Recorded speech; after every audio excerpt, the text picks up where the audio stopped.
snacks and the gizzards and all the things that they didn't want, then they would take it over to my grandmother's house and she'd feed her kids what they had. And so my dad raised us up, you give people the best you have. And then in my dad's wonderful sense of humor, he would practice that on us. A new kid would get saved and he'd bring him to the house, open up my closet and say, you take whatever you want. And without fail, those kids would always pick my favorite suit.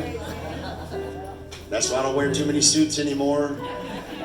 Somebody's going to take it from me. But I asked me for it. But it created a principle in my life that I will never forget.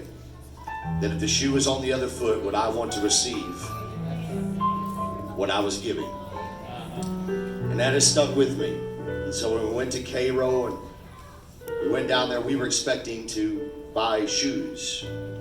We sat down with first Annie Evers, the superintendent of the schools, and then we met with Mayor Coleman to ask what we could do to partner alongside of the great city of Cairo.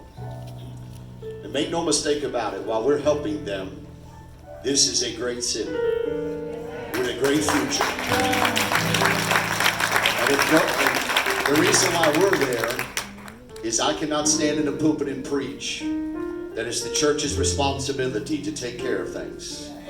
And the reason why the government is involved is the church has abdicated its duty. So we must be the church on purpose.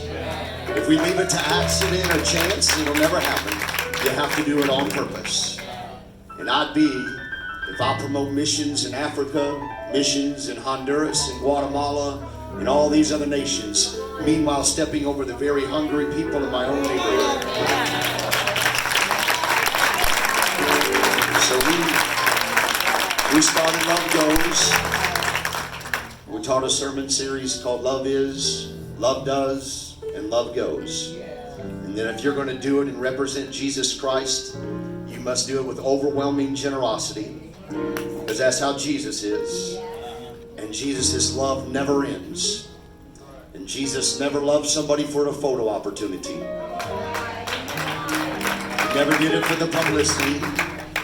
Even on Thursday when the newspaper called me to do the interview, I said, we don't talk about this. We don't send our marketing teams down there. We don't take pictures.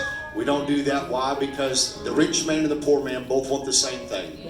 They want safety and they want security, and they don't want to be embarrassed.